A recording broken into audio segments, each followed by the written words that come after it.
طب بص يا اسطى، سكه ودغري هتكوا على السيخان، الاداء خرا. هتقول لي بس كانوا جابنا جون وبتاع وفشخنا الواقع والدنيا والاداء. انا بقول لك الاداء وحش جدا، الاداء وحش جدا.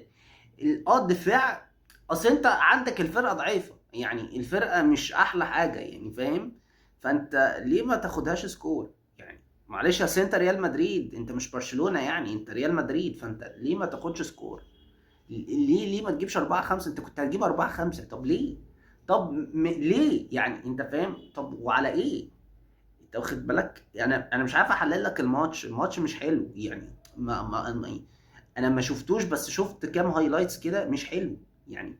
ما تتفرجش عليه. مدرب الساحه لو انت شفته، والله مدرب الساحه وحش جدا. فيعني انصحك، الحمد لله عدت، ما تشوفش بقى. انتوا بتحتفلوا على ايه يا اسطى؟ انت بتحتفل على ايه يا اسطى؟ يعني لا بجد، ايه الاحتفال يعني؟ انت عايز تحتفل بايه؟ طب عايز تحتفل في ايه؟ يعني عملنا اداء زي الخرا، الدنيا كانت خرا معانا. آه، 3 4 تجوان منهم بلينجهام كان عايز يجيب جون ما جابوش، يعني كان هو في وش الجون ما فيش. بتحتفل عليه؟ اسكت اسكت اسكت، خلينا ساكتين. الدوري هيروح مننا وشكلنا هيبقى كلوت.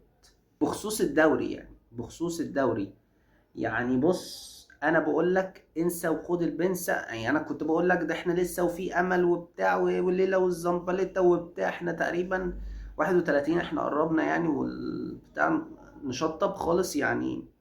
يعني هي خلصت. انا بقول لك الدوري لبرشلونة، ما فيهاش جدال، ما فيهاش نقاش. بيقدموا احسن مننا بكتير، في تكتيك، في خطة، في دفاع، في هجوم، في خط نص، في ليفت وينج، في رايت وينج. الدنيا متظبطه عندهم، كل حاجه كويسه. احنا عندنا كل حاجه كويسه، بس احنا ما عندناش كابتن، احنا عندنا انشيلوتي.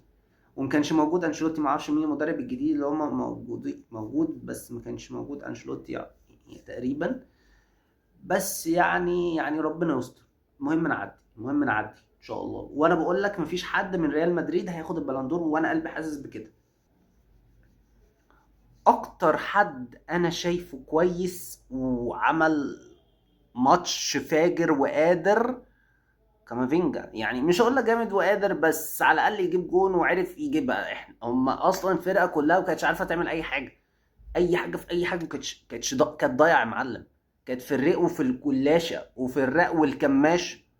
جاتك خيبه، جاتك خيبه. ايه ده؟ انت حاططها ستوري انستجرام يا اسطى؟ دي ضاعت يا اسطى، يا حاج ضاعت يابا. انت حاططها على ايه؟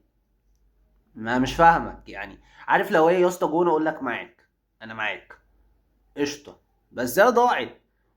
ومش حلوه يعني. الراجل راح قطعها، يعني انت بتشجع الراجل اللي قطعها ولا انت ايه؟ المفروض انت هتجيبها جون. فدي عيبه فيك ان انت ما جبتهاش جون. فانا مش فاهمك يعني. بس يا عم ماشي، يا عم حلوه.